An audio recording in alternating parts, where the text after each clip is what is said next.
Hello students, इस video में हम वर्ण विचार और उच्चारण संबंधित कुछ महत्वपूर्ण तथ्य पढ़ने वाले हैं। पहला है, भाषा की सबसे छोटी इकाई वर्ण कहलाती है। भाषा की सबसे छोटी इकाई क्या कहलाती है? वर्ण। वर्ण के टुकड़े नहीं किए जा सकते। वर्णों का समूह वर्णमाला कहलाता है। वर्णों का समूह वर्णमाला कहलाता है। हिंदी की वर्णमाला में 48 वर्ण होते हैं। स्वरों का उच्चारण स्वतंत्र रूप से किया जा सकता है। हिंदी में 11 स्वर होते हैं। व्यंजनों का उच्चारण स्वरों की सहायता के बिना नहीं किया जा सकता। व्यंजनों की संख्या 35 हैं।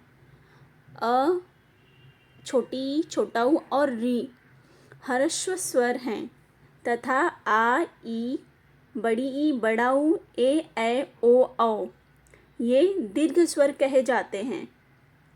अंग को अनुस्वार, अह को विसर्ग और अ के ऊपर जो चंद्र बिंदु है उसको अनुनासिक कहा जाता है। छ, त्र, ज्ञ, श्र ये संयुक्त व्यंजन हैं। छ, त्र, ज्ञ, श्र ये संयुक्त व्यंजन हैं। एग्ज़ाम में बहुत बार ये पूछा जाता है, वर्ण के ध्वनि चिन्ह हैं। वर्ण के ध्वनि चिन्ह हैं, इनके खंड नहीं किए जा सकते। वर्ण ध्वनियों के उच्चारित और लिखित दोनों रूप के प्रतीक हैं। वर्ण ध्वनियों के उच्चारित और लिखित दोनों रूप के प्रतीक हैं। देवनागरी लिपि में 48 वर्णों का प्रयोग होता है और वर्ण के दो भेद हैं। पहला है स्वर और दूसरा है व्यंजन। आज बताया गया है कि स्वर स्वतंत्र ध्वनियाँ हैं। व्यंजनों का उच्चारण स्वरों की सहायता से होता है।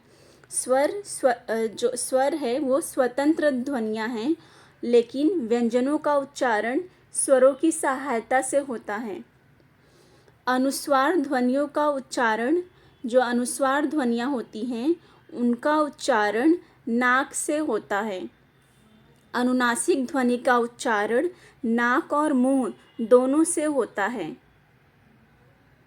इसके बाद बताया गया है यहाँ पर, वर्णों के व्यवस्थित समूह को वर्णमाला कहते हैं। ये यहाँ पर आएगा वर्णों के व्यवस्थित समूह को वर्णमाला कहते हैं। विदेशी भाषाओं से आए शब्दों को, जो शब्द विदेशी भाषा से आए हैं उन्हें आगत शब्द कहते हैं। जो शब्द विदेशी भाषाओं से आए हुए हैं उन शब्दों को आगत शब्द कहते हैं।